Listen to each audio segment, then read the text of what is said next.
Right, good afternoon to all, and welcome to Seminar 2 of Year 3 of our Maximos Seminar. We are with the volume on difficulties in sacred scripture, the responses to Thalassios by Maximos the Confessor. We are addressing questions 4 through 9 today, 4, 5, 6, 7, 8, 9, or pages 104 to 115. Now, just to open things up, the themes today are clarity and clearing,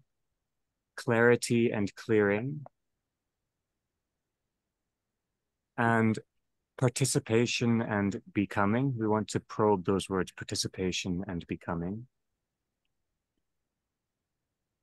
And also our old companions, kataphasis and apophasis. We want to meditate a little bit more on the meaning of these. So clarity and clearing, participation and becoming, and kataphasis and apophasis.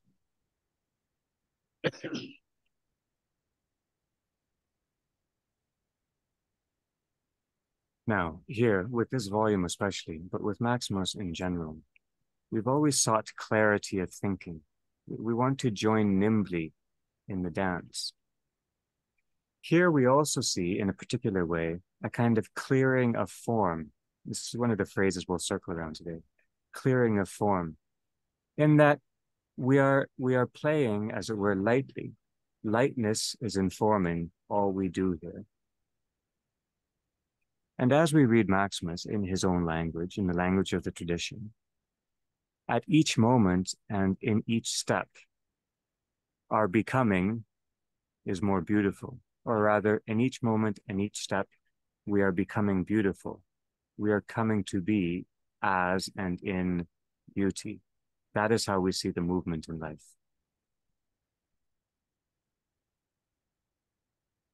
With Maximus here in this volume in particular, he's not searching for a substance or the essence of truth so much as the form of truth, or the tropos of aletheia. And so our consideration when we're looking at these images, these scenarios, these narratives, these stories from the scriptures, and Maximus responding to them, our consideration is for rhythms of form and making. We're looking for rhythms, for the movements, which is akin to the question of tonality of voice. Right? Not just what the voice is, but the tone of voice. We're looking for the rhythm of form and making, not just the substance of it. And in part, our hermeneutic has been given to us. Maximus says that with Christ, with creation, with the incarnation, to reveal is also to conceal. So every current, every movement stirs in its wake those waters proximate to it. To reveal is also to conceal.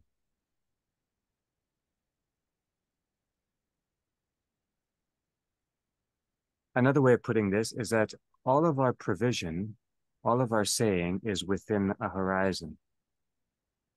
All of the meaning that is being provided is meaning provided within a horizon. And to offer within a horizon is to hold forth both what is and what is not as one and at once. That's important. To provide within a horizon is to offer, or to offer within a horizon is to hold forth what is and what is not. That's how form both reveals and conceals. As one, in one mystery, and at once in one event. Now, just to try to pursue this thought a little bit.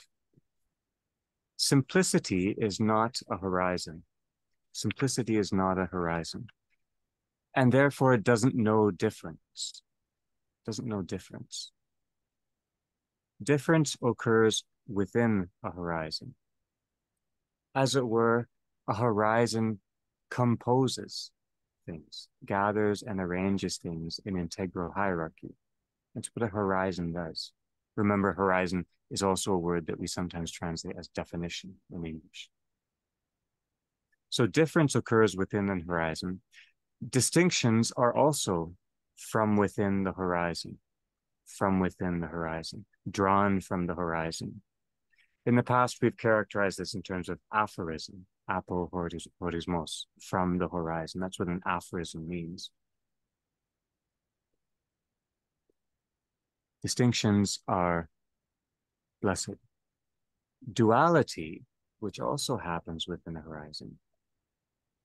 Duality is when our provisional distinctions are rendered categorical. So when our distinctions are understood in terms of category. A dualistic mode of thinking requires categorical or categorical sentences. In other words, strict definitions of certain terms in a set time and encompassable time. That's duality within a horizon. But a horizon is not necessarily confined to duality, or rather, two-ness within a horizon doesn't necessarily mean confinement. I want to just read from page 77 momentarily. 77. We read this out last time, but you can turn here if you'd like. It's at the bottom of section 1, paragraph 1.2.8, page 77. This is in the introduction of St. Maximus. And this is responding to the question, in relationship, are we confined or are we conformed? Maximus says, the last 3 lines of paragraph 1.2.8. The divine word could never be circumscribed by a single individual interpretation, nor does it suffer confinement in a single meaning, on account of its natural infinity. So, the Logos is unconfined.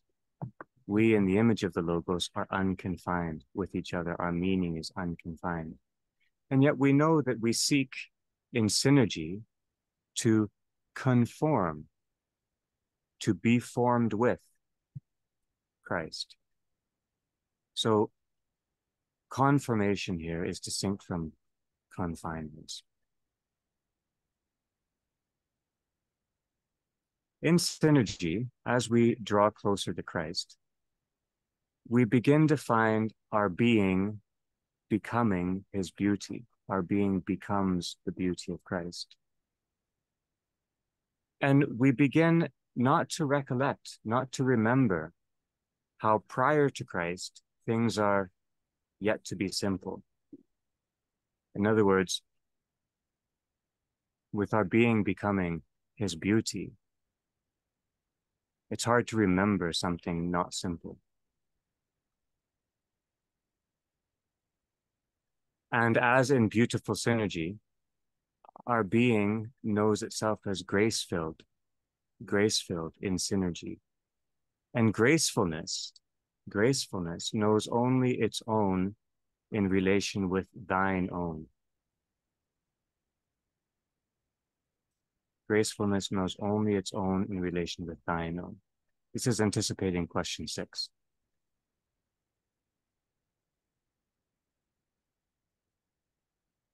Graceful then, healed of, or at least cleaved from our self-regard, healed of our self-regard, our soul turns more brightly to Christ.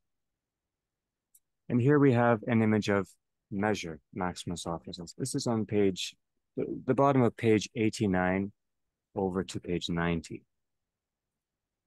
Maximus offers us a way of phrasing measure, our measure. Second last line on page 89.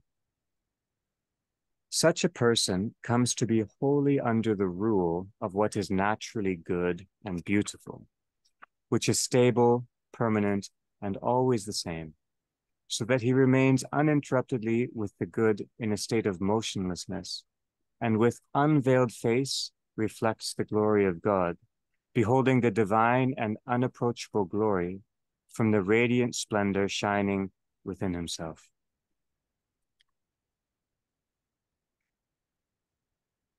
Let's look at this language. Such a person comes to be wholly under the rule, wholly under the rule, wholly measured by, wholly measured by, wholly comprehended within the horizon of what is naturally good and beautiful, wholly guided in harmony by what is naturally good and beautiful. That's the first thing. Under the rule is a way of translating measured by or within the horizon or guided by. And then on the next page, she refers with the good in a state of motionlessness. This is still being conceived in terms of movement. So this image is an image of movement from movement to beyond movement. That's how the image is cast. So movement or kinesis is still our horizon. Still our horizon as we try to understand these matters. Remember that kinesis is in between genesis and stasis. It's the middle ground between beginning and stasis. We have words of movement that apply particularly to this volume. We have diavasis, which we looked at last week or mentioned last week, which means passage, passage through or with. We have anagogy, by which we mean uplifting or seeking the essence of something. And we also have apophasis, to return to that term, which means gathering and offering from within, with, through, and beyond. All movements. And so our horizon is apophatic movements.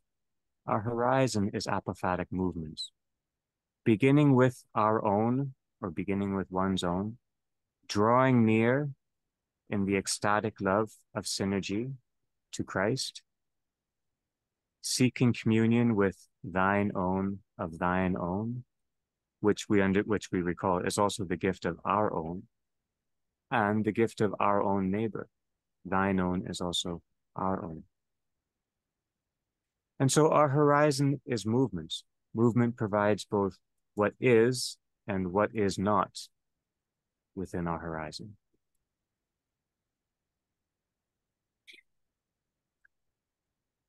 Synergy means the translation of apophatic movements into fulfilled communion. Synergy means the translation of apophatic movement into fulfilled communion. So apophatic movement is not our own generation either. It's realized in synergy and it is fulfilled in synergy beyond us.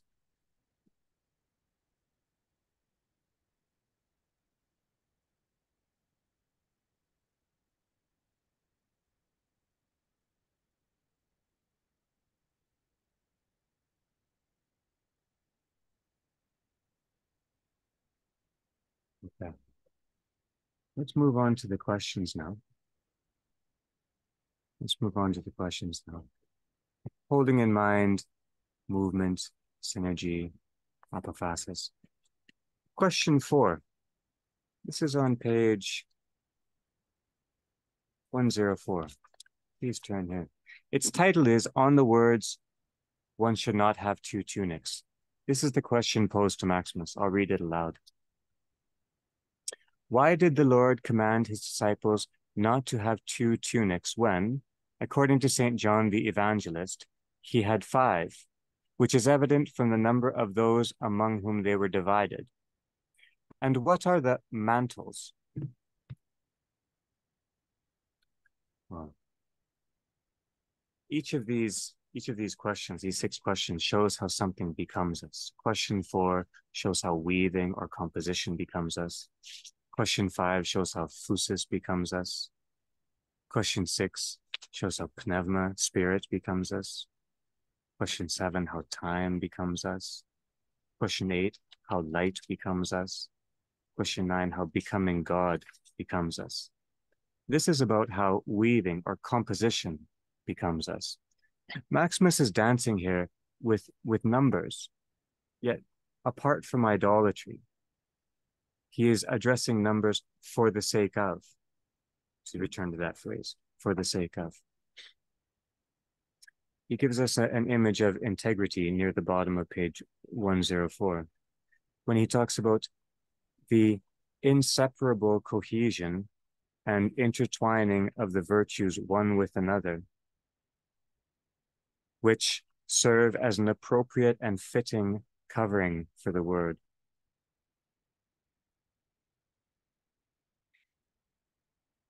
It's the inner cohesion, intertwining, integrity, and the dance of goodness in us that is an appropriate and fitting covering. Just prior to that, 4 lines from the top, Maximus talks about how the narrative logos gives rise to theoria, as it were. He says, the great evangelist John, through the Spirit, mystically gave the literal word of the narrative the wordless character of a contemplation, so that through it he might guide our intellect to the truth of its intelligible meaning. Here we have a kind of rendition of the act of interpretation that this book requires on the whole. Moving from the literal word of the narrative, or providing within the horizon, the literal word of the narrative, the wordless character of the contemplation. It's not a logos, but it's rather narrative logos giving rise to theoria, which means envisionment and participation. Envisionment and participation. And then over on page 105, he's got a sentence I just want to read. It's about 4 lines up from the bottom of 4.3. So near the end of paragraph 4.3. Maximus says, let us rightly look upon creation with a view to his glory alone. Let us rightly look upon creation with a view to his glory alone. Now, in our way of phrasing it, this is presence for the sake of the glory of God. This is also an ascesis against idolatry, a discipline against idolatry. The basic formulation of idolatry in Orthodox tradition is confusing creation for the creator. And Maximus is here saying we need to look at the creation with the right end in mind, the right telos in mind, the right for the sake of in mind.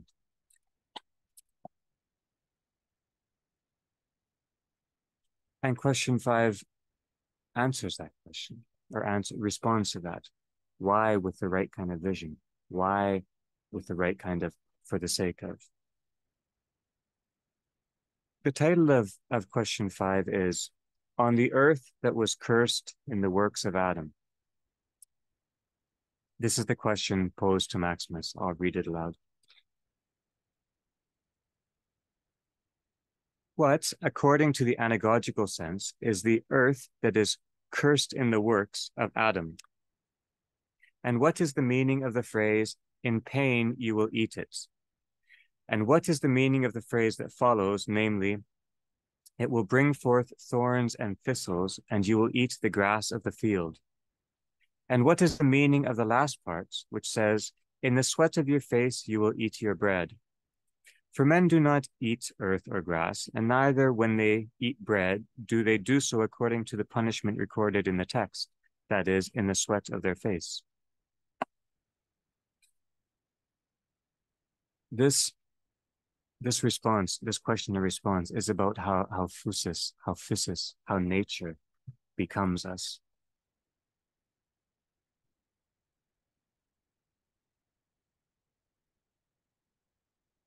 My response just took the form of a couple of questions and then a meditation on something else.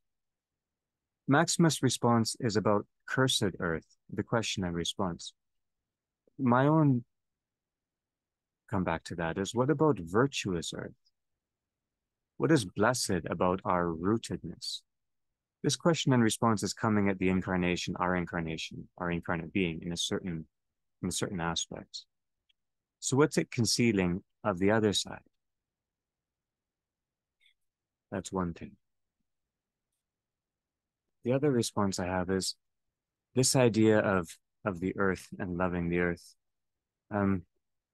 Lately, I had the good fortune of watching again the film Moses and Aaron by the German filmmakers, French-German filmmakers Strobe and Huye. It's a filmed version of Schoenberg's opera of the same name, and it's astonishing. It's really, really amazing. In the opening scene, we see Moses in the clearing, heeding. Moses in the clearing, heeding. He's receiving the revelation. And in this scene, divine synergy bestows his horizon with noetic communion. Right? He is with God.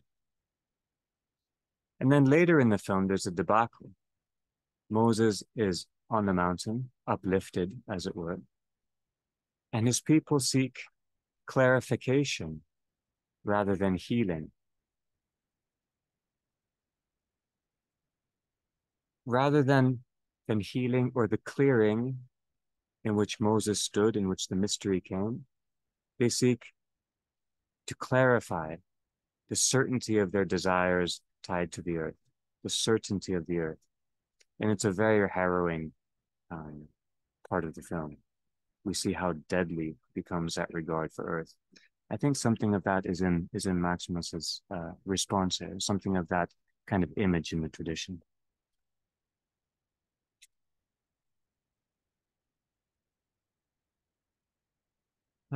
Question 6. Let's move on to question 6 then. We'll do some reading. This is, the title of question 6 is, on the words, "He who is born of God does not sin."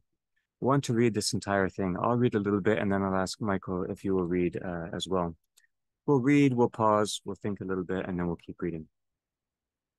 Here's the question put to Maximus and then the beginning of his response.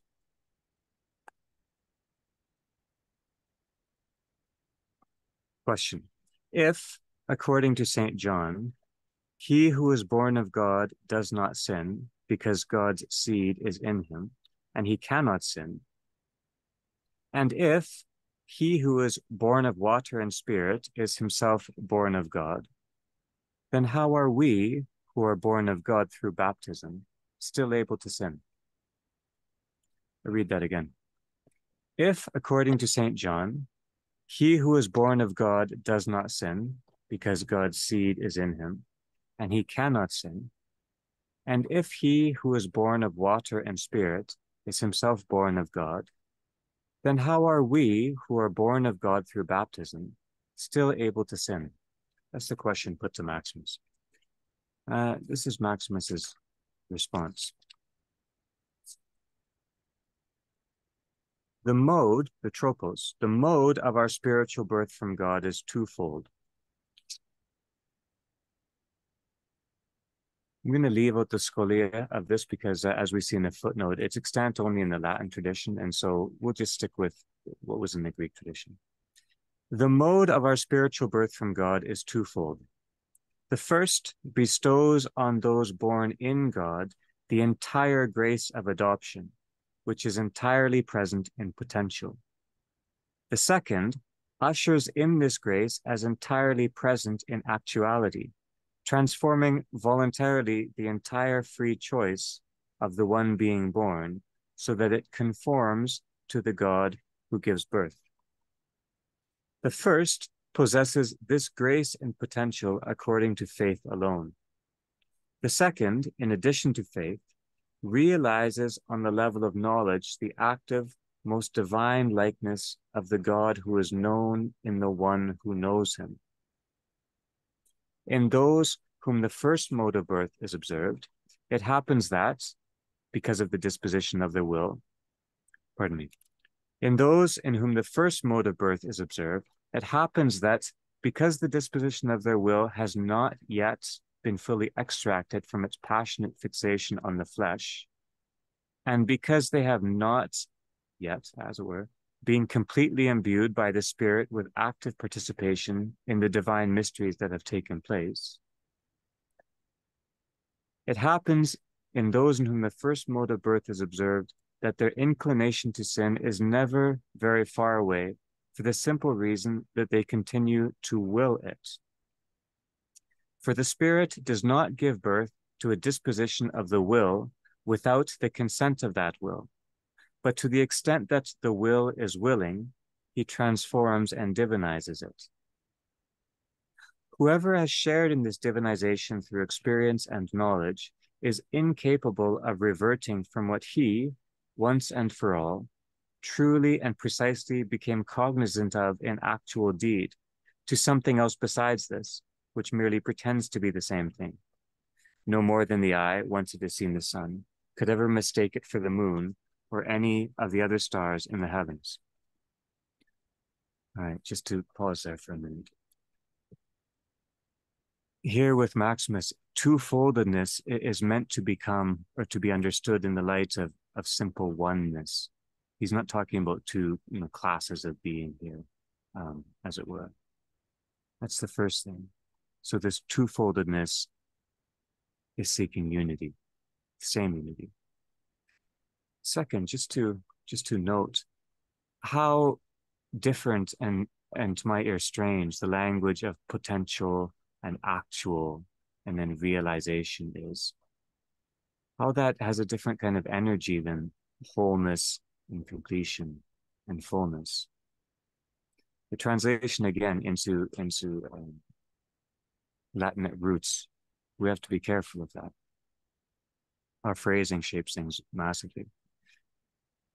The other significant thing here is Maximus' discussion of the modes of the will. This is really about how our tropos, our will, our being, partakes of the gift of its own logos. We haven't touched the will to any great extent in Maximus so far because it's in the background of everything he's writing, and it's the topic many people head for straight away. It's better comprehended if we don't try to look at it directly. But here we are with it, so we can begin to dance with it a little bit. So, how does our will partake of the gift of its own logos? Now, hold those questions in mind, and then in the second half, Michael, if I could ask you to read the second part of this question. And here we get into areas of free choice and synergy and conformity. But please, Michael, and then we'll think a little bit more. Continue just where I left off. So the second mode. Picking it up in the indeed, please. Roughly the second half of the page 109. In those, on the other hand, undergoing the second mode of birth, the Holy Spirit takes the whole of their free choice and transposes it completely from earth to heaven, and through true knowledge realized in actual deed, refashions the intellect with the blessed beams of light of God the Father, so that it is deemed another God, experiencing through a permanent state obtained by grace that which God does not experience but simply is according to his essence. In them, their free choice clearly becomes sinless in conformity with their state of virtue and knowledge, since they are unable to negate what they have become cognizant of through actual experience. So, even if we should possess the spirit of adoption, which is a life-giving seed that bestows the likeness of the sower upon those who are born of it, but do not offer him a disposition of the will pure of any propensity or inclination toward something else, we will, as a result, willingly sin even after being born through water and the Spirit. But if, to the contrary, we were to prepare the disposition of our will to receive cognitively the operations of the water and the Spirit, then through our ascetic practice, the mystical water would cleanse our conscience, and the life-creating Spirit would actualize in us the unchanging perfection of the good through knowledge acquired in experience. What is lacking, therefore, in each of us who is still able to sin is the unequivocal desire to surrender our whole selves in the disposition of our will to the Spirit. Thank you. We need to come back to these pages in our discussion. They're very, very important. But a few thoughts just offered here first. Here Maximus is well, the horizon in which our freedom is understood is being moved or is moving into synergy. So Maximus is shifting the horizon in which we can even understand freedom, I think. The question he poses here is that of the disposition of the will, the disposition of the will. And it's framed in terms of consent. It's framed in terms of consent, the disposition of the will.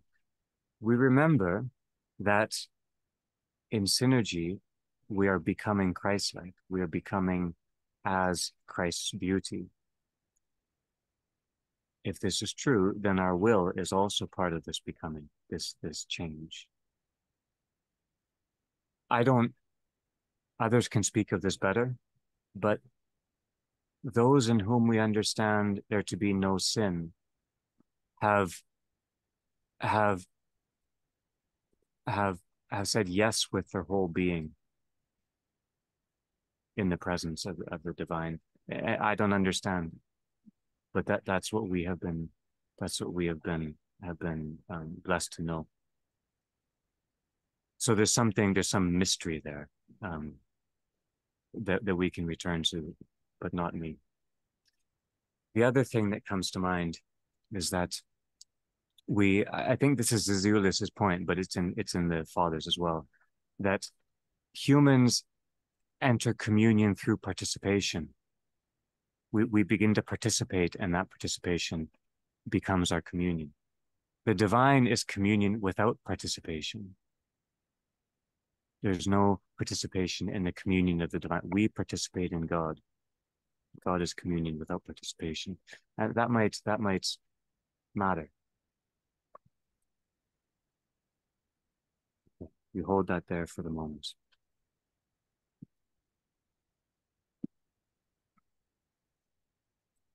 Question 7. Like I said at the beginning, question 6 and question 8 are major places to return to, but it's all important, and we need to gather from each place. Question 7, which is titled on the words, "This is why the gospel was preached even to the dead." This is about how time, how chronos, how temporality, as it were, becomes us. I just want to read the first 3 lines, which are the most interesting to me. His metaphors and his ways of accounting for Christ embracing those throughout history is interesting, but not my focus here. The first 3 lines. Well, first, this is the question posed. What is meant by, "For this is why the gospel was preached even to the dead, so that they might be adjudged according to man in the flesh, but live according to God in the spirit." How are the dead judged in the flesh? Maximus has a wonderful response here. It turns on the first 3 lines of his answer, which is about time. Reading Maximus. "It is the custom of Scripture to alter times, exchanging one for another, speaking of the future as past, of the past as the future, and of the present in terms of the time that both precedes and succeeds it," which is evident to those who spend time dwelling with Scripture, Maximus says. So this is how chronos becomes us. I just have one thought here. Just as Maximus uses the phrase "or again," when he gives an account of something, he says "or again," it could mean this. Just as his use of that phrase "or again" is not meant to enshrine possible variation, as a variation is the point.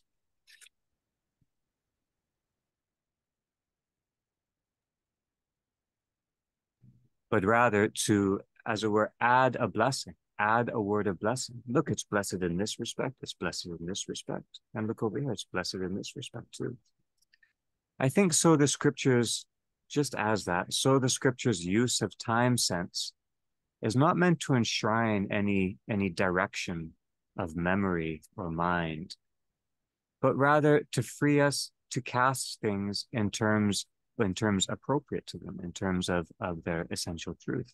So maybe in terms of genesis, kinesis, and stasis, we see Maximus doing that himself, casting things in terms of their genesis or their stasis, when all we know is kinesis.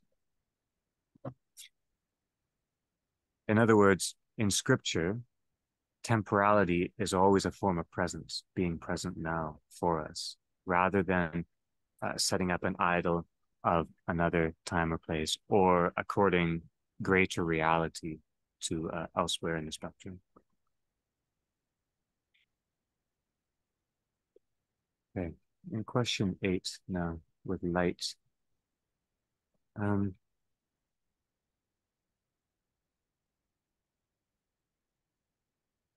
this is how light becomes us. David Jennings, I'm wondering if you wouldn't mind reading the entire thing, both the question and the response. It's just the one page. The title is On the Words God is Light, but then please read the question and response. Great. Since St. John again says that God is light, and again, after a few lines, if we walk in the light as he is in the light, how is it that one and the same God is said to be both light and in the light, as if he were one reality existing in another? The response: God, who is truly light according to his essence, is present to those who walk in him through the virtues, so that they too truly become light, just as all the saints who, on account of their love for God, became light by participation in that which is light by essence, so too that which is light by essence, on account of its love for man, becomes light in those who are light by participation. If, therefore, through virtue and knowledge, we are in God as in light, God himself, as light, is in us who are light. For God, who is light by nature, is in that which is light by imitation, just as the archetype is in the image. Or, rather, God the Father is light in light. That is, he is in the Son and the Holy Spirit. Not that he exists as three separate lights, but he is one and the same light according to essence, which, according to its mode of existence, is threefold light. Thank you. That's beautiful.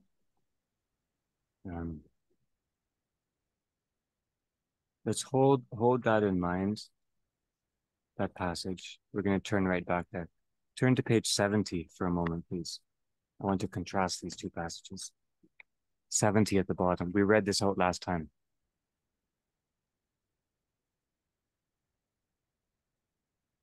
Second line up from the bottom of page 70. This is from Maximus's prologue. For Logos is the instrument that with consummate skill gathers together the whole manifestation of the divine goodness, which like lightning intelligibly flashes forth in being. Through this manifestation, the Logos enters into the magnificently wrought realm of beings and bears to the generative cause of beings, to which Logos itself is born, those who have fully transformed the whole impulse of their innate natural desire, no longer held captive by any of the things sequent to the cause.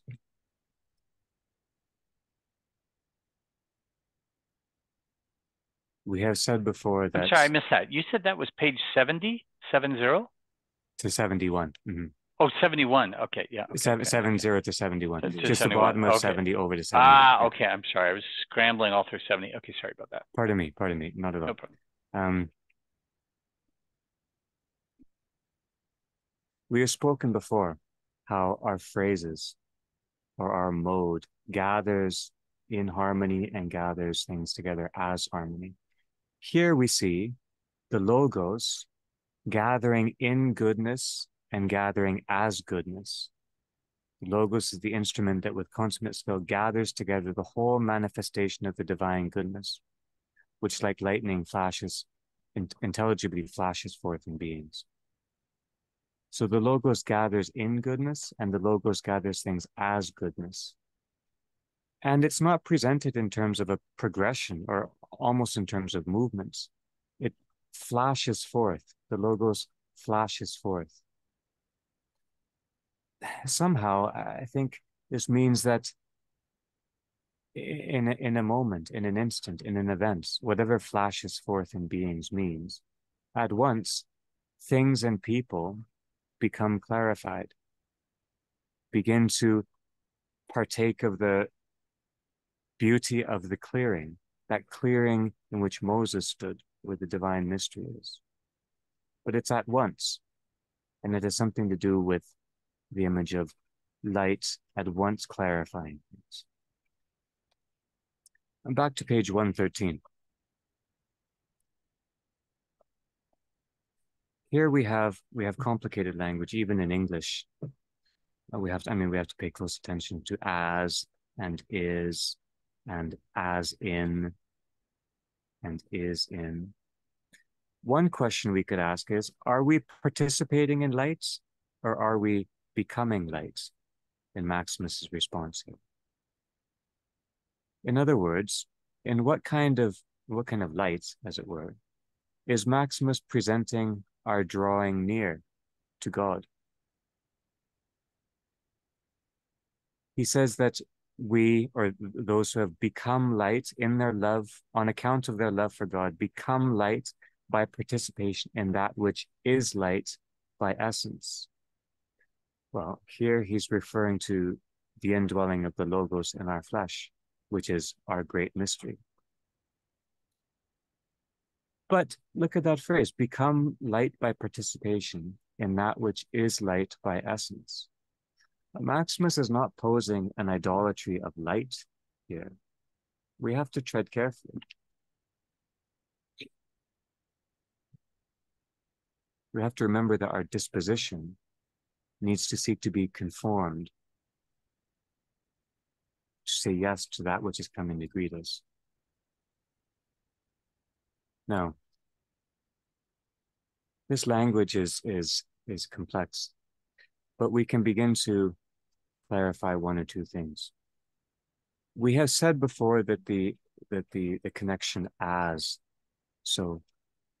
light shows an aesthetic or kataphatic movements. Right? And we have said that the connection, the preposition of, right, light of is a noetic word, and apophatic movement is involved.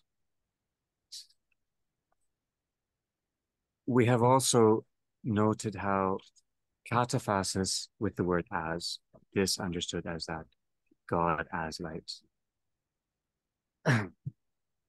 man as in the image of God. The kataphatic language addresses well the incarnation of the transcendent Christ. Or in other words, it partakes of the movement of thine own become our own. And kataphasis also seems to be the horizon of our blessed being. It's about our incarnate joy. Apophasis, which is also used, present in this passage, and which uses the word of, is about the transcendence of the incarnate Christ. So not the incarnate of the transcendent Christ, but the transcendence of the incarnate. It's that emphasis.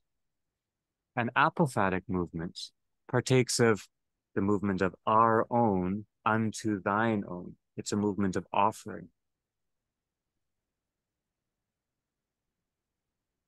Insofar as apophasis has an horizon, insofar as that's possible to say, it's the horizon of our blessed synergy with the Holy Spirit. It's not our own horizon. We don't determine it. And the movement of apophasis is from within something, with that thing, through that thing, and beyond that thing. So here, from within this narrative, with the narrative, through the narrative, and beyond the narrative, all at the same time. The beyond is not the culminating thing that leaves behind. It's all at the same time. And so this is my thought now, the kind of thesis. Can kataphasis be understood as form or tropos clarifying its own logos?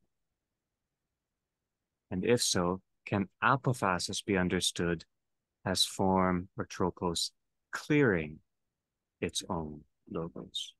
One clarifies, renders more distinct within the horizon. One clears, as it were after a feast. Feast has been partaken of and things become clear, and they are cleared unto the mystery, which is the point of the whole feast. So, kataphasis, form clarifying its own, turning to the earth into its certainty. Apophasis, form clearing its own logos. If this is true, then kataphatic language might be appropriate for participation. And apophatic language might be appropriate for phrasing becoming. That's where I'm trying to get to. So when we talk about participation and becoming in this last or throughout these works, we are, I think, inevitably or unconsciously or just traditionally using kataphatic and apophatic language. And the clearer we can be about that, the better.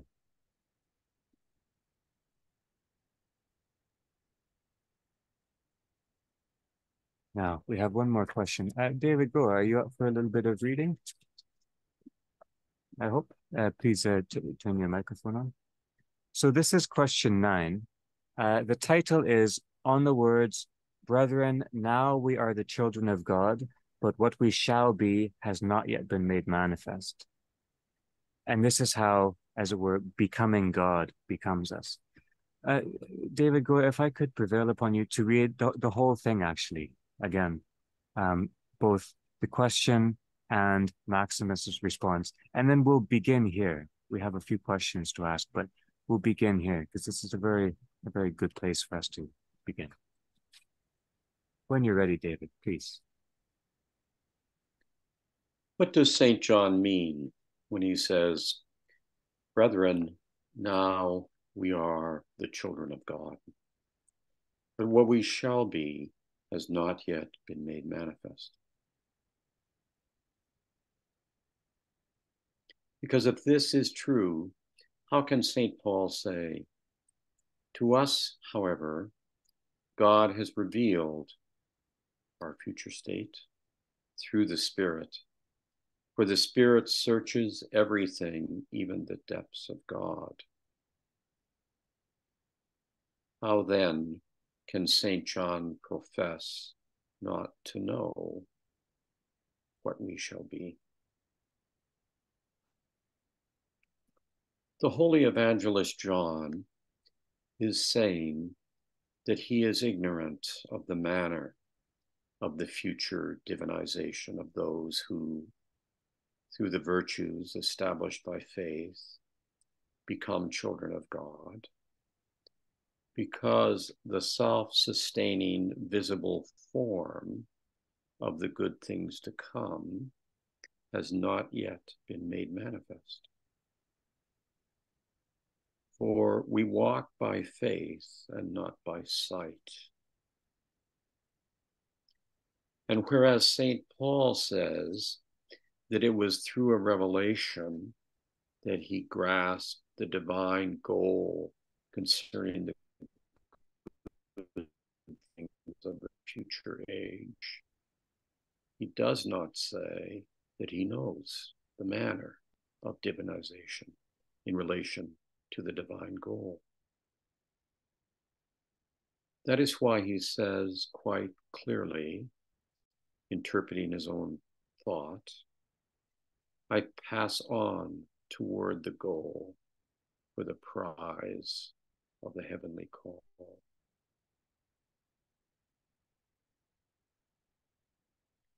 With these words, he expresses his desire to know by experience the manner of the actual fulfillment of the divine goal, which he learned through revelation, namely, the power that divinizes those who are worthy of it.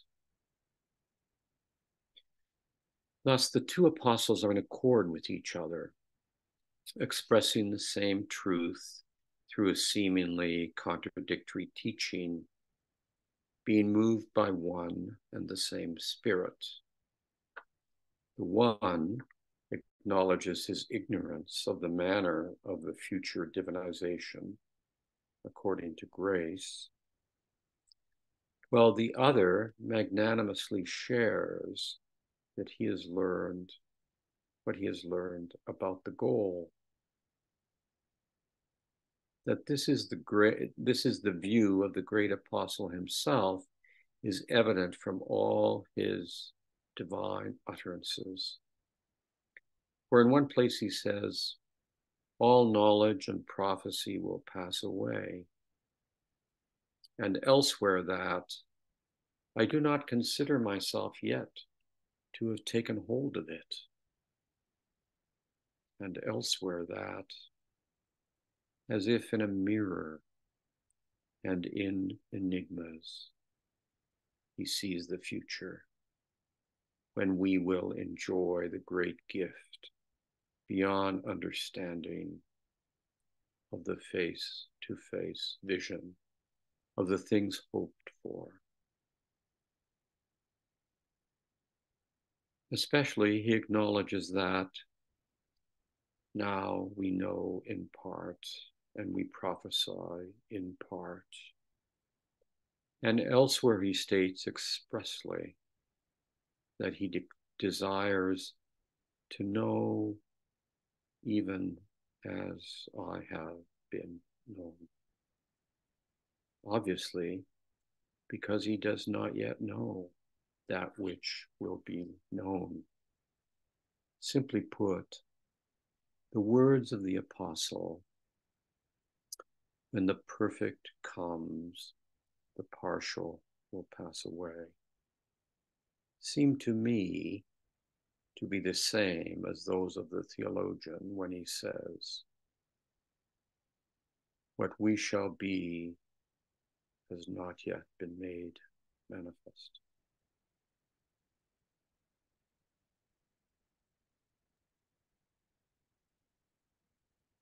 Thank you.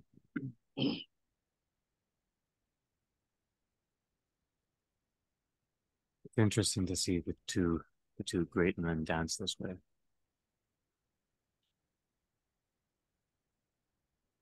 Becoming God becomes us. Becoming God becomes us. Through synergy, we understand our being as a becoming divine, theosis, divinization. Right? And I think that the beauty or the beautiful aspect of our being is our becoming God. That gives us our beauty. That's what beauty means for us.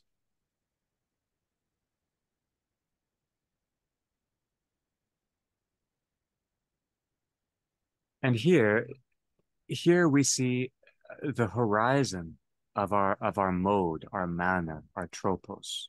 We see the horizon. The disciple and the apostle are pointing to the horizon of that, and they are both also evoking or phrasing the unknowable logos, which is the great mystery in which we are and will be and have been to confuse temporality.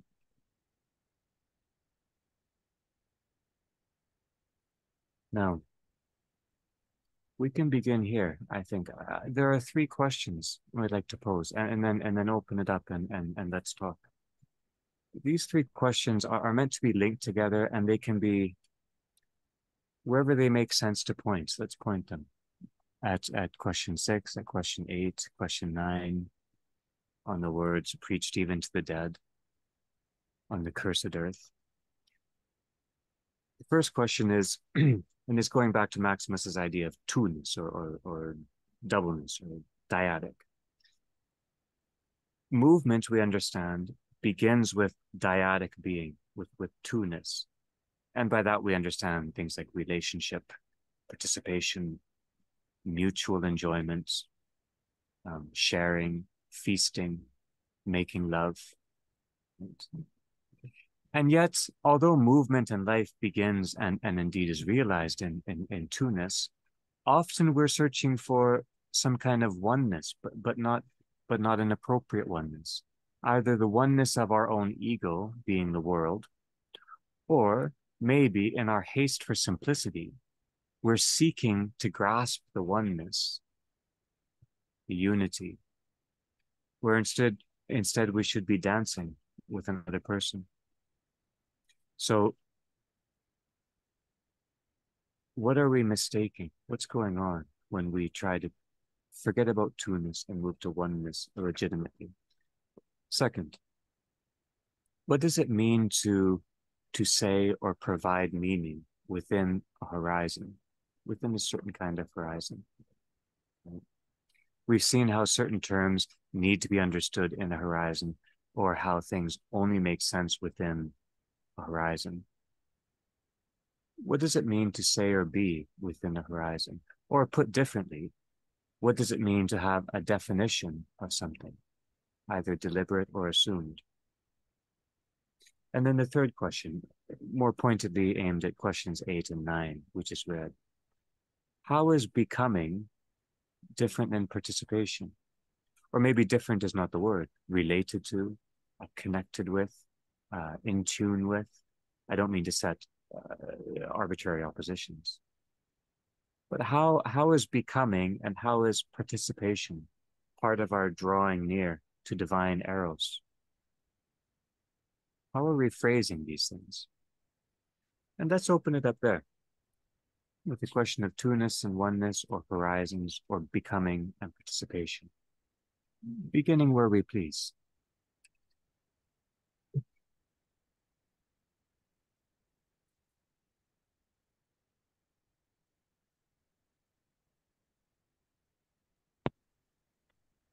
Well, Andrew, I'm not quite sure that the becoming and participation, I'd like to understand that. But you said something else that maybe if I get clarity around that, I'd understand how to respond to the question. You had said that the divine does not participate in communion, but that we do participate. And I was just trying to understand where you're coming from, because when I think of the incarnation, that's, to me at least, that's the greatest participation in being, with us, being one with us, and that is, I think, described as participation. Anyway, so maybe if you could help me with that, I'll understand a bit more. Well, I can't help you, but I can recite more clearly the idea that I read, which is it's beyond me too. It's from John Zizioulas, but it's also in Maximus and in others too. But he says that we understand that the human being is both participates in God and then is able to commune with God, right? Right. That's what the human being is. God just is communion. Insofar as that is it, and so that communion is not understood as as something else. It just is that. That's it. Right. That's how I understand it. But I don't want to say. Well, I have to be careful. I don't know about that part of meaning and life and reality. I don't know. But it made sense. So the participation through adoption, which I think, getting through in, why am I forgetting which question that was? The emphasis on adoption, was that 5? Yeah. Question 6, through the grace of adoption. So we participate through the grace of adoption, but the becoming is an act of will that is, that I think that's, as I understand the becoming, it's a will-focused response to what we are already participating in, even if we don't really know that we're participating in it. That humanity is unaware of its participation in the life of the Trinity. But becoming is when one is consciously choosing to direct toward the Godhead. Is that consistent with what you're thinking? But at least that's my... Just very, very briefly, because I really want to hear what other people say, but I think that becoming, well, the way Maximus phrases the will is not just self-actualization. It's within synergy and within that model of consents and saying yes, which others here comprehend better than I do. But becoming is responding to the invitation. Co-responding, as we said, co-responding. The reason I was interested in contrasting these two terms, and just in English, no Greek etymology, no other, just the words there, is because I think that sometimes becoming, we can think that it's about leaving something behind, and participation sounds like it's not. And I don't really think that's in the Christian structure of being, to leave behind, our gift. And so I wanted to push that a little bit and see if we might kind of, what other senses of becoming, rather than not this, not this, not this, in time, and then this finally in time. It sounds very temporally based. I wanted to push that a little bit, but push it in company with you, and not in a specific direction myself.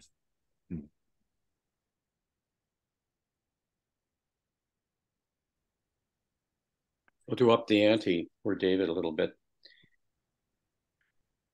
This is, I suppose, a kind of query, but building on it.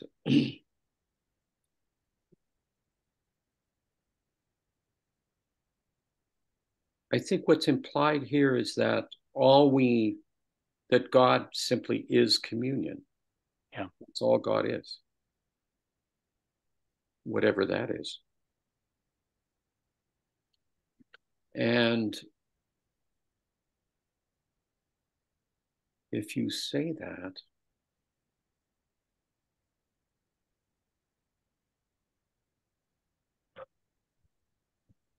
it really does suggest a quite different approach to not only thinking about God, but thinking about what it means to be a human being and how that unfolds. And the second thing about that you said, David, about bringing your will into harmony.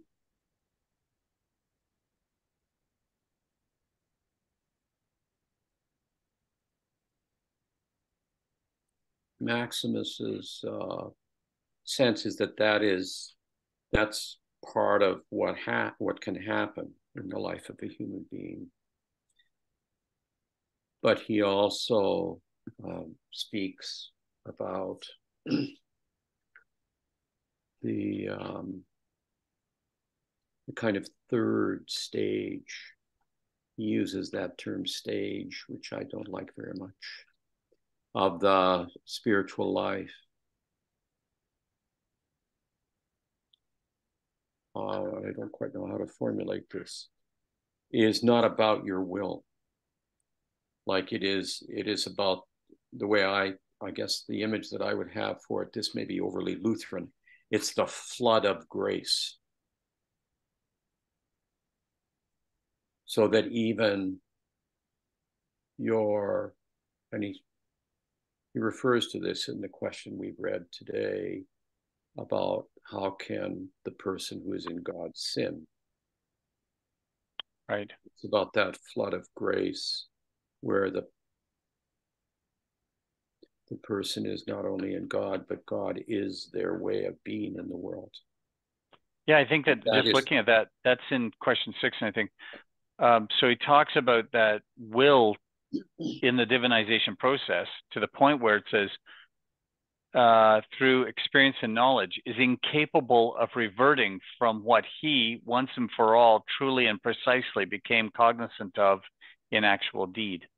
That this will, the will is to surrender your will for God's will, and participate. Not well. I better be careful not to participate in it. To become it. Yeah, and in communion, it's in communion. Yeah. When you're in communion, it's not as if your will was central. Yeah. Something else is being given. Yeah. You are present in a different way. Yeah.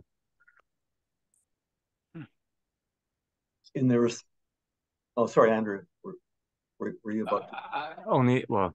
Please. I was wondering, David, there are biblical images, that you have talked about before of this will, the will given over. Is this something that we can draw out now? Or is this something that's to leave aside? I mean, you spoke about Hannah and the Theotokos as being images of this, of sinlessness, this inability. That's all I was gonna push you a little bit and see if you wanted to, because I think your way of phrasing this is really important, and it's a very difficult matter. Pardon me, Michael. And both those narratives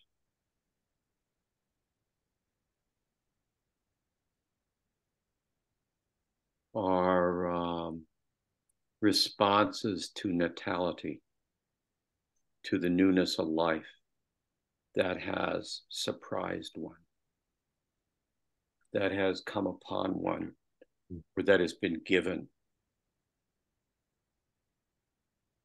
And in a way, in both those narratives, you can say that with Hannah, there was a kind of desire, I suppose, at an earlier point.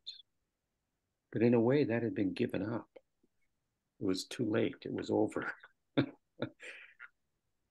So I think that when we speak of the kind of ascent or the kind of opening to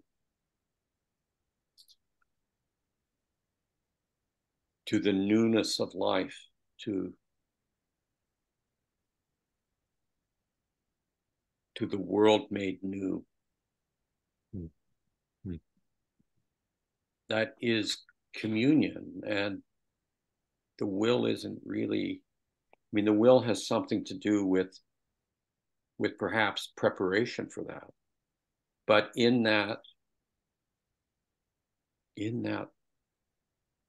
gift, the will isn't the point. I don't know. Is this making any sense?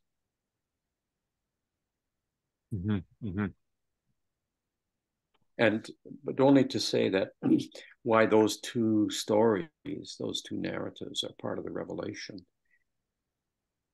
is to, I think, say something to us about the new birth, about being born again, about being attentive to that which is born again in communion with the life of the world in its 10,000 ways every day. So the virtues, the cultivation of virtue and the will is meant to clarify. You talked about this earlier, Andrew, and raised that as part of your query about this. We need to clear the field, and the field is our passions, our presumptions. So they're part of the task to clear the field.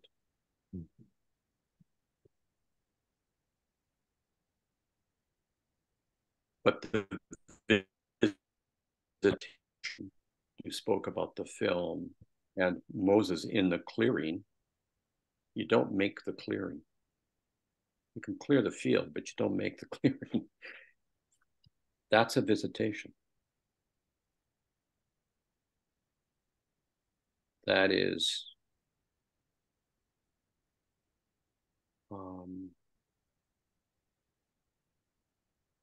that's communion.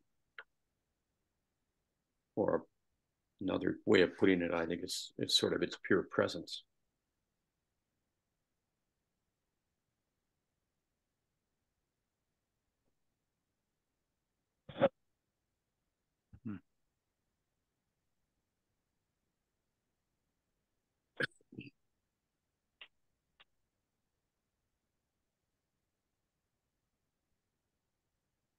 And I think that I mean, the film shows this kind of thing magnificently with Moses and Aaron.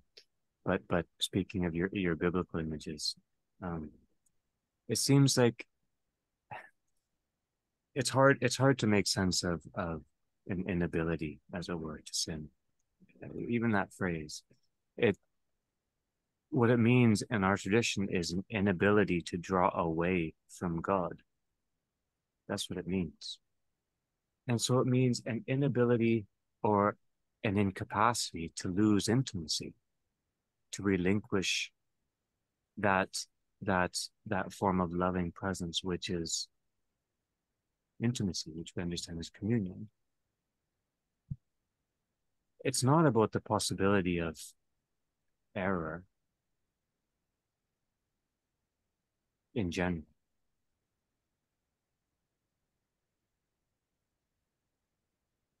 But the word error doesn't make sense anymore in those scenes that you have evoked, that the scriptures hand us.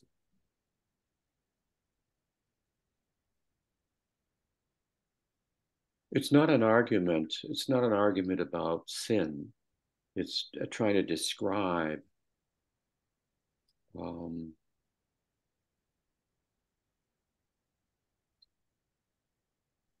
it's trying to describe integrity in the midst of communion, integrity that is itself an intimate part of communion.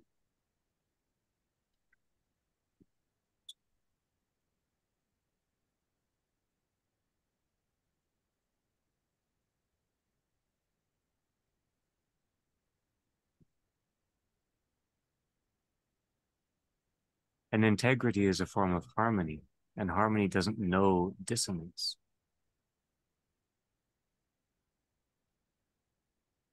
Well, it does within the horizon.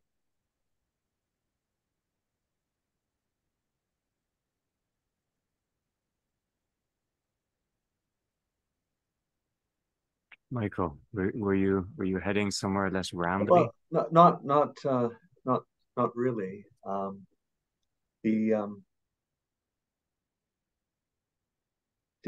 David had touched on the very last part of the response to question 6 on page 110, and it's there's quite a subtle contrast, it seems, between those of us who are through our willing able to sin or to miss something, let's say. And so we have this, the contrast is built quite subtly, it seems, because there might be different ways of reading this very last sentence to the response. So I'll read it and see how we might interpret it. What is lacking in each of us who is still able to sin? So that's one form of willing, and it's pretty hard to separate ourselves from entirely. I mean, it's sinning, missing the mark, sinning even in that modest sense is seemingly with us always, but there is this contrast. Is the unequivocal desire to surrender. So that's something I wanted to focus on. Our whole selves in the disposition of our will to the Spirit. So our will, it doesn't disappear, but it seems to be radically transformed. It becomes, to use the word you just used a moment ago, maybe harmonious with the Spirit in some way. And it seems that a precondition of that is a moment, and it's not a moment that we self-consciously will. Obviously, this is also a moment of grace. So there's this moment of surrender. But surrender, it seems, if I'm, and maybe this is, I'll make this a query. I'll put it kind of in this assertion. This surrender is it isn't an obliteration or undoing of our will, but a kind of a transformation of our will, which brings it into a harmony that after which we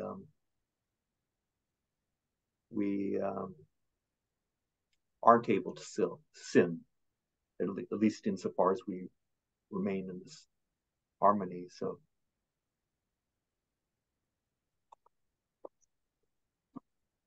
and so I don't know. I guess one question would be, what do we make of the word surrender in this sense?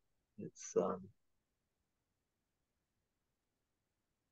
Your it question. seems to be different from a kind of categorical submission after which we're kind of algorithmically fixed. It seems to be something much more mysterious and beautiful than that.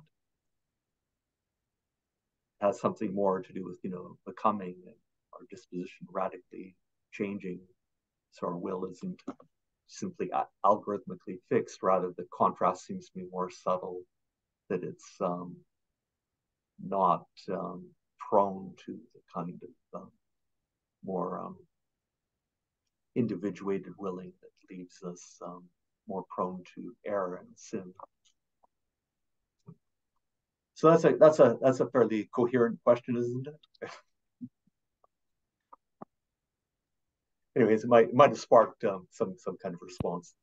Well, it strikes me. I love your question, and just to follow up on two of your points.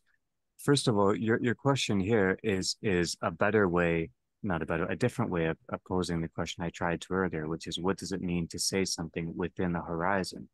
The horizon you're assuming for this word surrender is one that is now particular to the tradition Maximus is trying to tell us about. Surrendering isn't for death at the hands of an enemy, for example. But then maybe I turn to Goa a little bit here, but surrender or house, I agree. It's not obliteration. It's not even obviation or neglect, but it is a giving and offering. But then in the disposition of our will, the disposition means, direction, pointedness, the flow, to use it. So it's not the will itself. It's not ourselves that we are somehow cutting. It's our energy, the direction of our energy, which makes sense in terms of synergy, because then synergy is a flow in too. So we're not actually forgoing our own. It's not an obliteration of self. It's not even an obliteration of will, but it's that the confluence is such that no other way seems necessary or possible. Maybe this is also what I was trying to get at with the idea of conformity earlier, not confinement, but conformity. Pardon me, David. Isn't there also the everything you said, Andrew, I get, but I think that what surrender captures or conformity captures is it's to something else. It is to God's will in this case. So it is that alignment with a will that's outside yourself, and a willingness to do that rather than face death, spiritual death, or one on the battlefield perhaps. But there's that surrender of recognizing the other will that trumps your own, or is the will that you have wanted to align yourself with. So I think that's the one thing when I was listening to you, I wasn't hearing, was the external will to which one is surrendering or conforming. But God's will is communion. God only wills communion. I mean, I think in this vision, God's will doesn't exist except as communion. And it seems to me entailed, like, in the idea of communion with, in the previous sentence, there's a reference to being affected by the life-creating spirit that would actualize in us the unchanging perfection of the good. That's a potentially precarious reference if it's separated from the idea of communion becoming, because if you think of it as something, and this relates to I think it was in question 8, well, I can't remember now, but in a subsequent question, the response about partiality and completeness.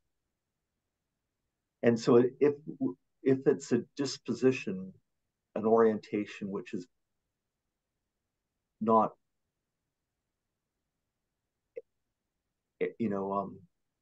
prone to error and sin and the wrong orientation, it doesn't imply that it achieves something categorically finished, and quite the opposite. And of course, as finite beings, even in a process of deification, we're in a process of deification to the extent that we can. So it's kind of obtain a greater and greater likeness to that which is always beyond us. And so the disposition could refer to a kind of orientation toward a goodness which is perfect, but which will always be partially realized. I say always, and I'm hesitant to say that too firmly, because there is this expression later on, it's in question, the response to question 9, which holds up the prospect of perfection that comes when, and it's in this quotation from Corinthians, which some of us probably in the Anglican end of things are talking about right now every Sunday for the rest of the year, probably, Corinthians 1. But there's this, the verse is, when the perfect comes, the partial will pass away. And that's something that maybe corrects my musings a little bit, that there is a prospect of a perfect that comes, but in my finite imagination, I don't imagine the perfect coming in some categorical sense permanently in our finite condition. And well, maybe that's keeping with this passage. Anyway, this is definitely apophatic speculation. We're not able to perceive except through a dark glass, as the other metaphor goes. Sorry, I was rambling a little bit there, but maybe I said something you might reinforce or qualify or reject.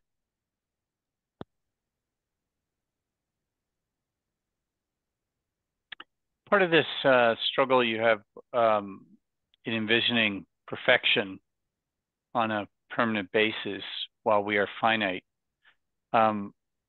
maybe this is part of it, is that, when in question 6, Maximus speaks to that the disposition of their will has not yet been fully extracted from its passionate fixation on the flesh. He says that they've chosen this. Their inclination to sin is never very far away for the simple reason that they continue to will it. And I think of Paul in Romans 7, who says, you know, I don't do the things I want to do, and I do the things that I hate, which doesn't strike me as sort of a matter of the will, or Paul's doesn't seem to be. I'm finding an inconsistency between the two of them. I mean, certainly there's lots of us. I put my name on the list of where I will to sin, and in part choose not to will to not sin. So I get that, what Maximus is saying there, but there is this other Saint Paul who wills only that's the will of God, we see, and yet he struggles with this thing, you know, like it doesn't seem to be a matter of will for him in Romans 7 when he's talking about that. I can understand willing to have one's will in harmony. I suppose what I don't know if this is a struggle out of keeping with anything Maximus is saying, but by the way, but I'll pose that as a question: is it or isn't it?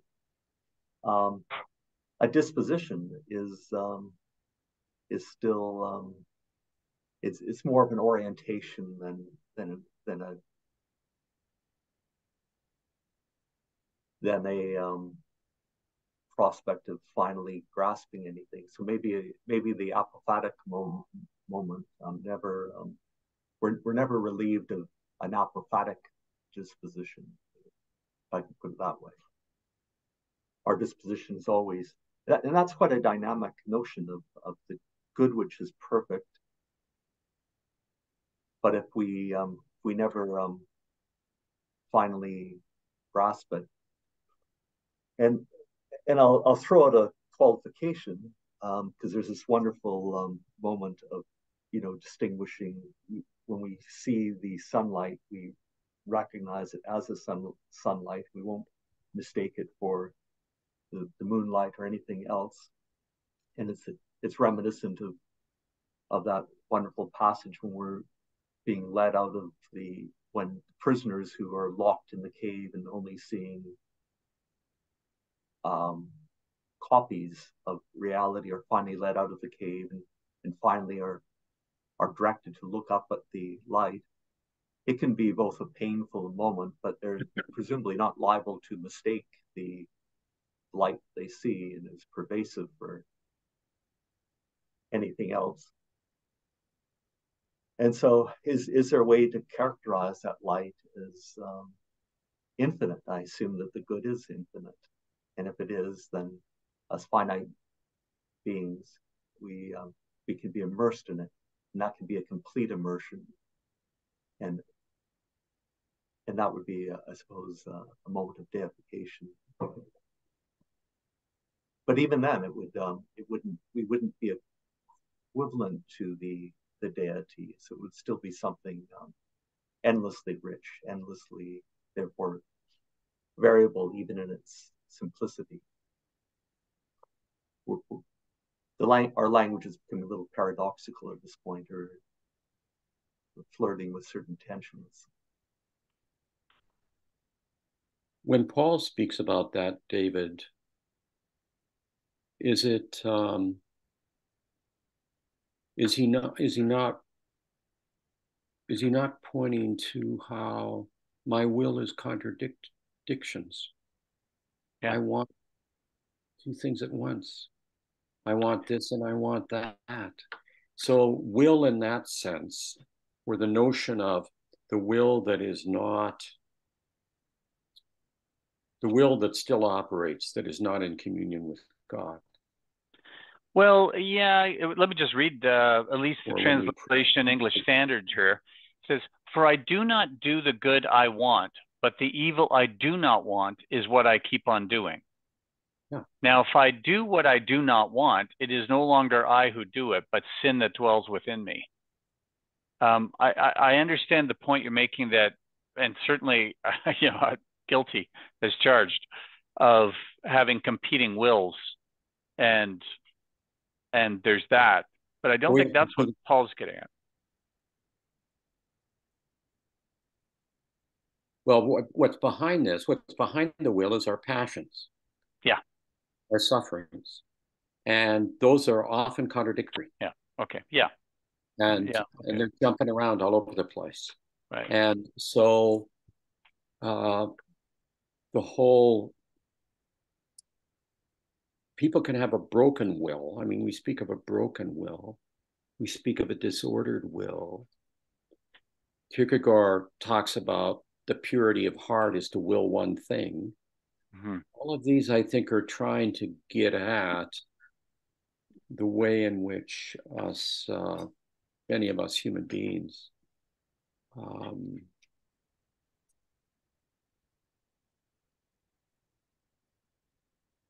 struggle towards becoming whole, struggle towards, I mean, one of the images is having our, not my will, but thine be done. And what have you.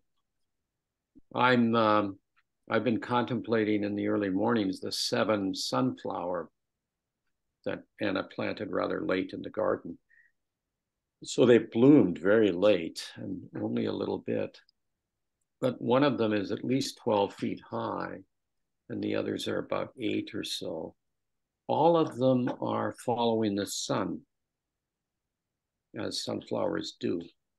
They have a will to follow the sun, like it's built in, it's their nature, except one of them. One of them is looking north. And I thought, why is that? Is it something wrong with the way the stem is functioning here? But then I noticed that that's the one that is closest to the elderberry bushes, which cast a shadow on it, which is considerably longer in the day than the others. The others get the light earlier. And so that one has not turned towards the light.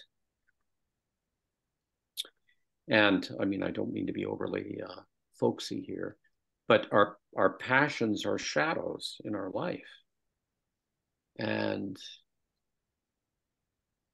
they can be revelatory because a shadow tells you something when you pay attention to it. And when you seek to address it, what's there,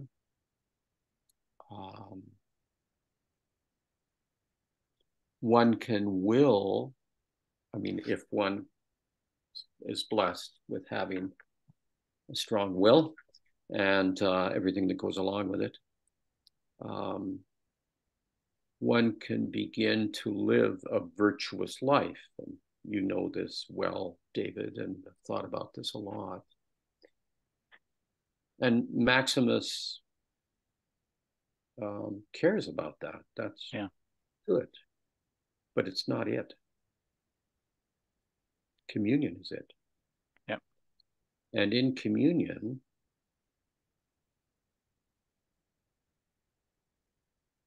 I don't know how to put it except to say that it seems to me that that's just not about the will.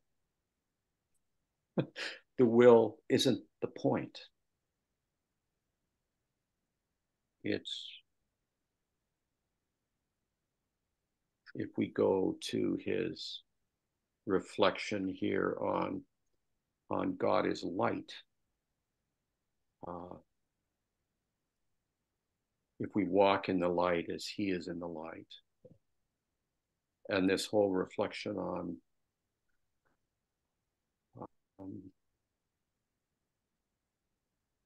I mean, I think he's trying to get at, I think he's trying to get at this, another way of putting it is this curious way in which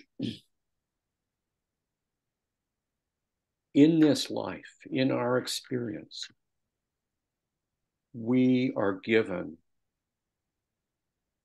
the presence of the kingdom of God. And in some sense, the only exercise of will we have is to say no. I mean, my sense is that the human will is our way of saying no. We can say no. But if we don't say no, if we don't be no, then that is a moment in which our logos is at one in its unfolding with the logos. That is communion. It's not finished, it's not over, it's not static, it's not something. It is an unfolding. And it is all held together by grace.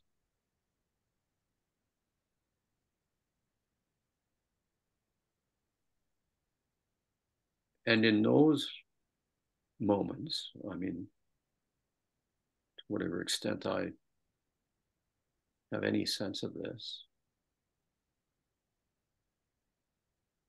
there is joy and ease and singularity and love,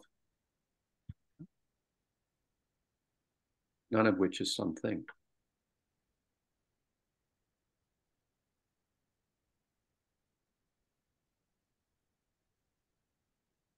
I would like to know more about that. Even the way you just put that, David, that the will is involved in saying no or in being no, gives us great insight into what we understand as the diabolos, the deceiver, the deception that we face in life.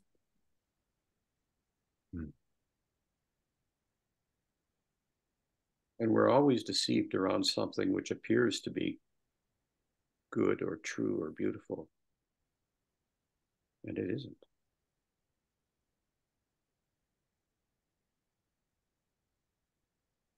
And it's always death dealing.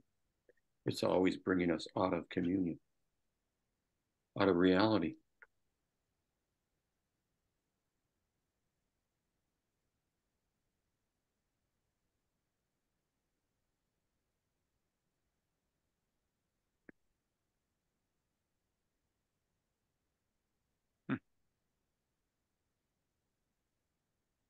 And that's all that sin means, to bring us out of reality, out of communion. Step out of the world. Into death. That's all that it is. Yeah. Step into a world of our own making. Out of the world that is. I don't know if this connects, because these are very difficult passages to interpret, but in the response to question 5, there's reference to when he's performing these very difficult interpretations of what it means to eat bread and the sweat of your face, and so on and so forth. At one point at the top of page 107, Maximus refers to the means to sustain his present life, either through artifice, techne, or through some other contrivance for living. I wonder if that would be a kind of contrast to the moment that you were just speaking to. And it's and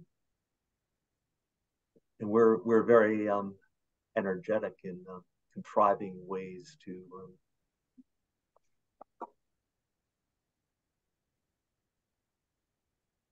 cope with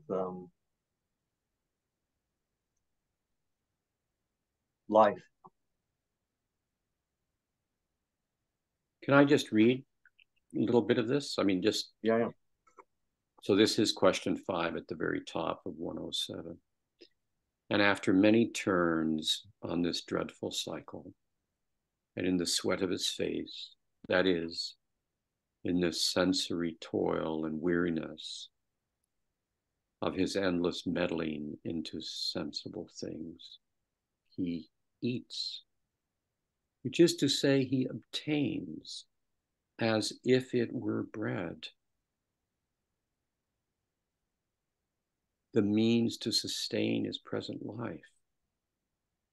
And then the passage you mentioned, either through artifice or through some other contrivance for living. And then go down to the last sentence.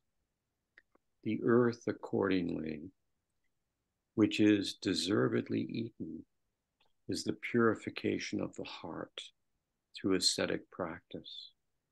The grass is the true understanding of beings according to natural contemplation. That's our virtues. And the bread, in quotes here, is true imitation into the mystery of theology. The mystery of theology for him is sort of the highest place in the spiritual journey. And it is a place where, building on what so much of our conversation is about, where it seems to me the will is no longer really the point. It is dwelling, it is being the light, it is being communion, not as something, but I don't know how to put it other than say it's to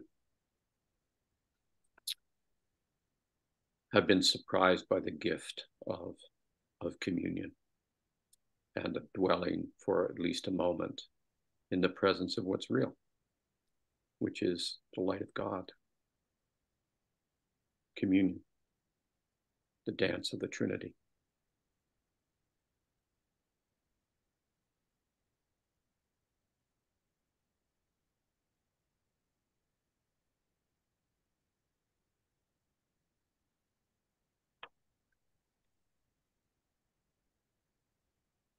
So concocting artifice, treating it as though it is something nourishing, bread, something, I suppose, which is an exemplar of, or represents communion, is a mistake. And then the last sentence you read refers to aesthetic purification. And that's for people outside of the Orthodox tradition, that's a challenging concept. And I think it's probably, we've had illuminating conversations in the past about purifying the passions without, in a way that doesn't imply the elimination of desire and passion. So, I think that can probably mislead people outside the tradition. And Maximus, it seems to me, is providing some kind of contrast. Just a quick contrast. I mean, in the aesthetic letters on Friedrich Schiller's the aesthetic lectures on the education of, or rather, on the aesthetic education of man, his series of letters, I think there's 28 letters. He at one point talks about the natural man and artificial man. And the artificial man is a kind of a Kantian figure, someone who's so living in a kind of cerebral life, someone who Nietzsche would describe as someone too much with history, an abstract person. So he lives according to categorical imperatives. And Schiller wrote these series of letters when he was first introduced to Kant's practical philosophy. And this somewhat, it provides a kind of false analogy, because Kant seemed to think that eradicating interests and passions was a positive thing, and that's the only way you can achieve autonomy. And Schiller is subtly impressed by Kant, but suggesting that this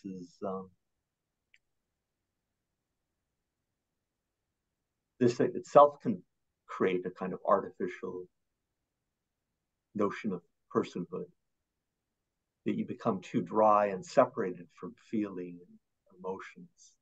And I think if I understand the antecedent, conversation we're having, being in a state of harmony where one's will isn't the point, but one's will is disposed in a way that it's in a state of harmony. It isn't perhaps a question. Ascetic practice might help bring you there. Presumably it's more a question of grace. But presumably harmony is harmony of a living being. After all, the Logos became flesh, and it doesn't destroy flesh, it transfigures the flesh.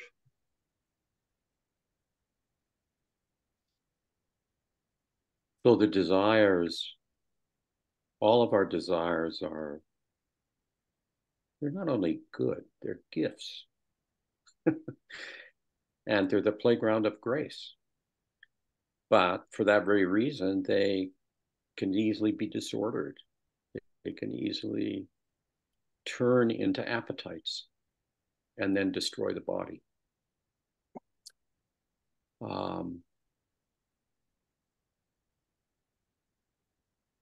So that was just one.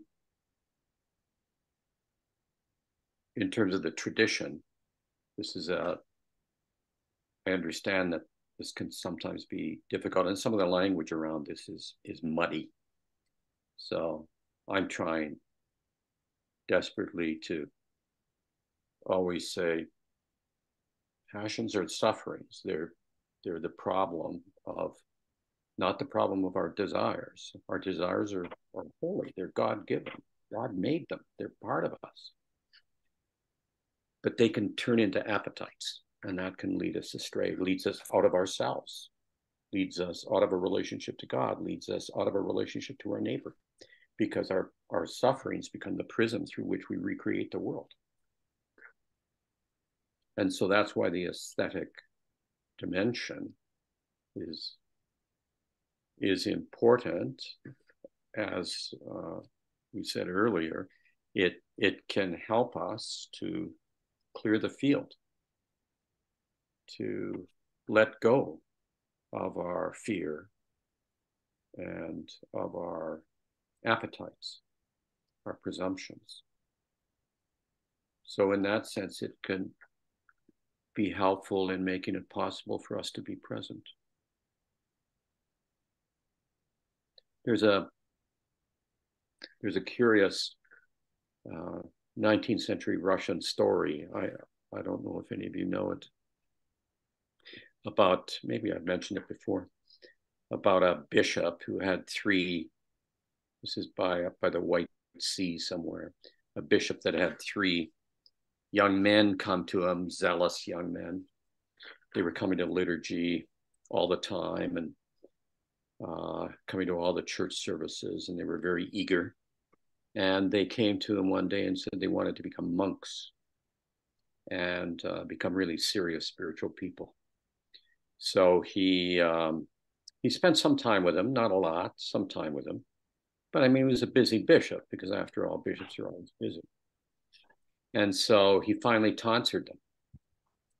And he told them that they should go to this place, to this wilderness on the far side of the lake, and they should work out their salvation there.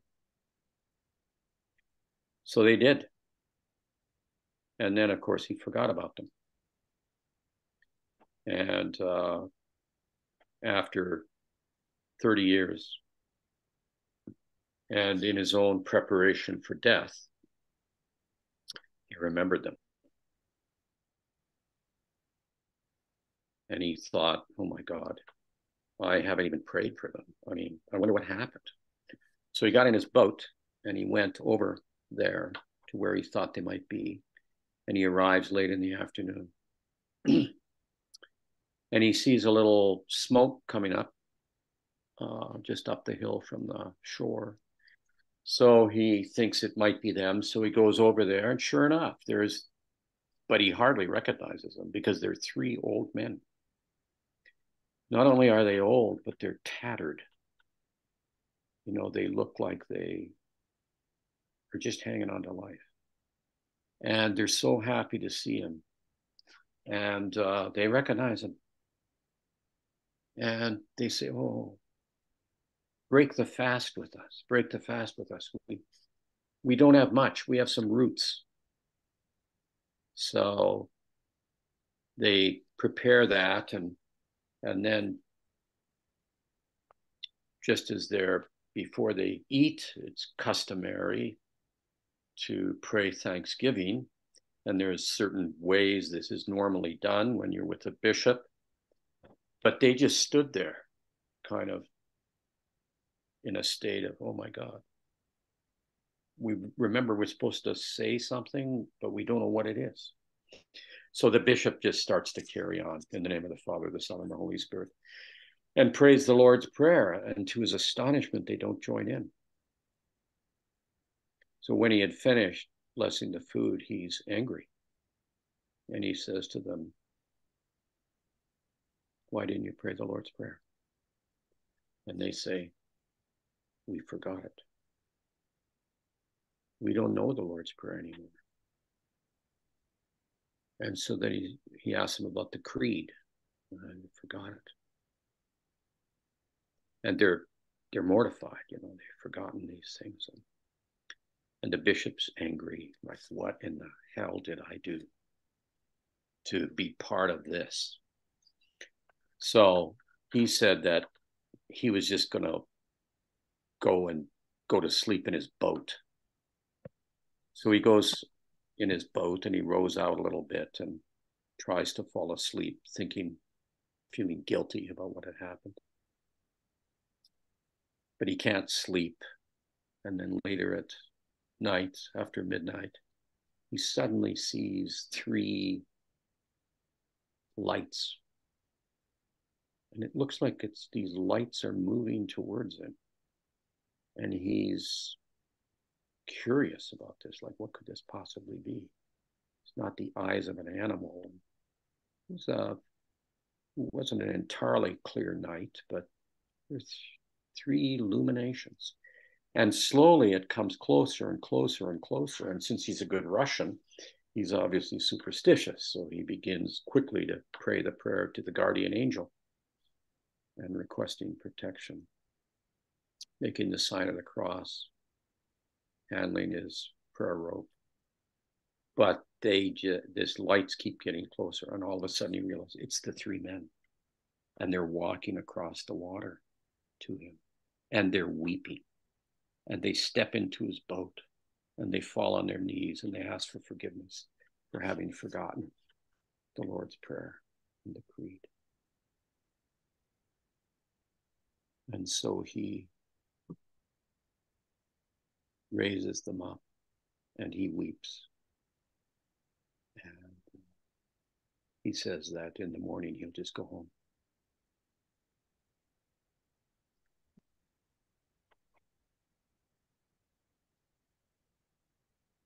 So dwelling in the light's a curious thing.